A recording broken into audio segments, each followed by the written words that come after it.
En France, tous les emballages censés être recyclés sont jetés dans la poubelle jaune. Le problème, c'est que souvent, nous trions mal. Et ça a des conséquences sur l'ensemble de la filière. Suivons cette poubelle pour voir.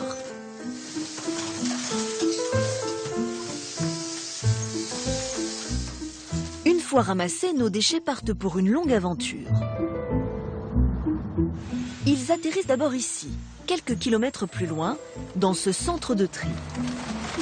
C'est là que sont déversées toutes les poubelles jaunes de la région. Nous sommes au Blanc-Ménil, près de Paris, chez Paprec, le leader du recyclage en France.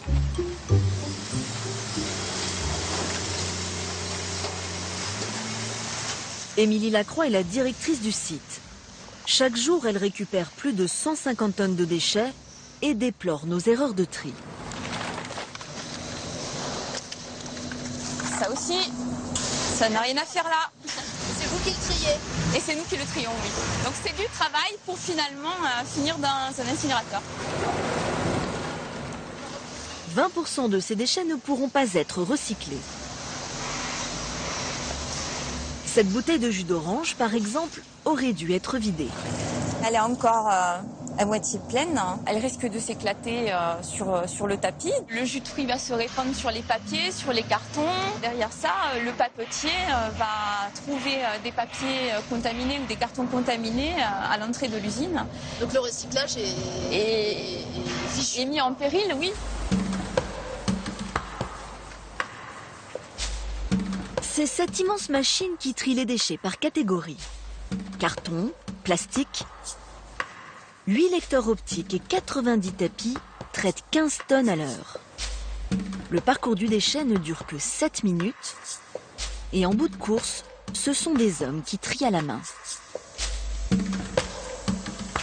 Les opérateurs de surtri vont en fait pallier aux dernières erreurs ou derniers loupés des machines de tri optique.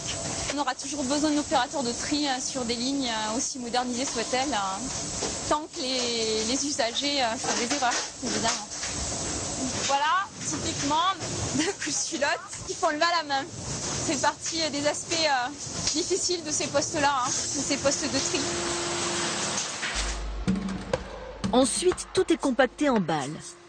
Balles d'aluminium, balles de plastique, balles de carton. Si on trie aussi bien ces déchets, c'est parce qu'ils seront vendus comme matière première. Plus la balle est pure, plus elle rapportera d'argent à Paprec. Ce qui sort de cette chaîne de tri, ce n'est pas un déchet, c'est un produit qui va rentrer dans la composition d'une matière. On parle de pureté, on parle de production, on parle de cahier des charges finalement, comme n'importe quel vocabulaire de production. Et chaque catégorie de balles a son prix. L'aluminium, la matière la plus précieuse, partira à 800 € la tonne. 400 € pour les bouteilles transparentes. Quant au plastique coloré, plus difficile à recycler, on tombe à 150 €. Une fois vendues, ces bouteilles vertes seront transformées en polyester pour fabriquer du textile. Comme des laines polaires, des couettes, voilà, des couvertures, des plaids. En recyclant ce type de bouteilles, en fait, on évite d'aller chercher une matière première à sa source et donc d'épuiser, pour le coup, dans ce cas-là, le pétrole. Et puis on évite aussi de les incinérer et de devoir traiter des produits toxiques issus de l'incinération. Donc on est vraiment dans une logique de développement durable aussi. Tous ces déchets auront donc une seconde vie. Avec une tonne d'aluminium recyclé, on fabrique des fers à repasser, des vélos ou des canettes. On évite d'extraire 200 tonnes de minerais.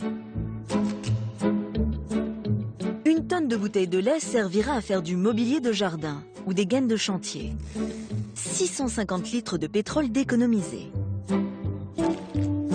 Une tonne de tétrabriques, plus complexe à recycler, finira en papier toilette ou en papier cadeau. On préserve ainsi 2 tonnes de bois. Mais ce recyclage qui préserve l'environnement coûte cher. C'est là tout le problème. Certains déchets qui pourraient être recyclés ne le seront pas juste pour des raisons financières. Limay, à 40 km de Paris. Dans cette usine, on transforme des bouteilles en plastique qui redonneront des bouteilles. L'usine en avale 400 000 à l'heure. Les bouteilles sont séparées, broyées, lavées encore et encore. Une fois réduites en paillettes, elles sont chauffées à haute température jusqu'à donner une pâte, filtrée de ses dernières impuretés.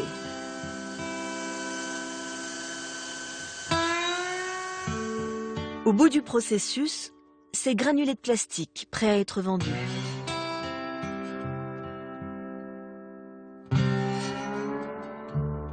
Ça voilà, c'est notre or bleuté. On appelle ça du RPET pour plastique recyclé, par opposition au plastique vierge issu du pétrole. Celle-ci est une matière qui a les mêmes caractéristiques techniques que la matière vierge, mais qui a déjà subi des transformations.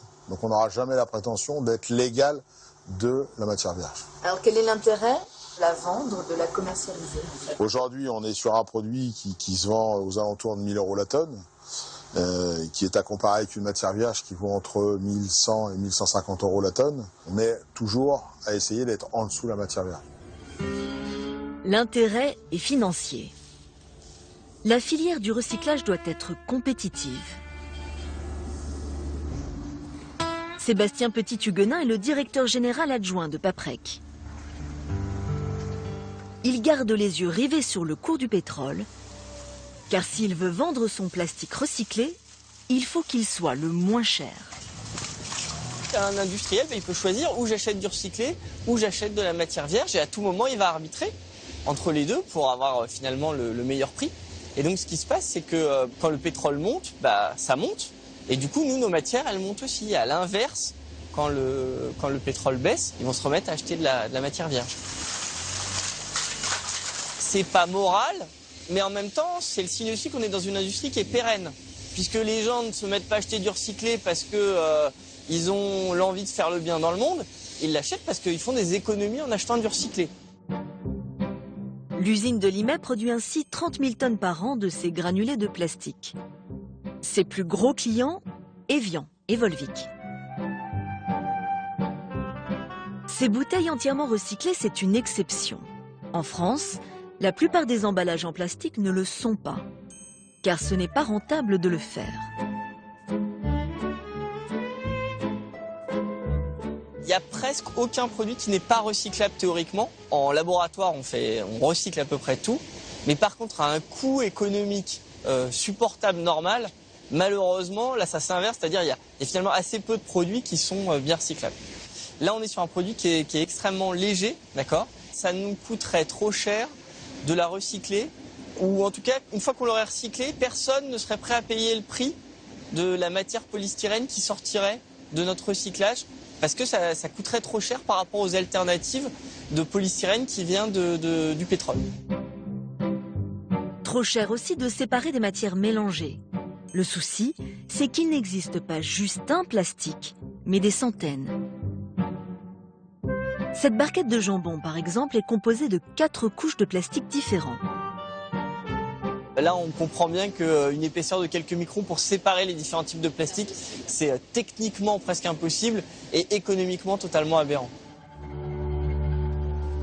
Du coup, à peine 20% du plastique est recyclé en France.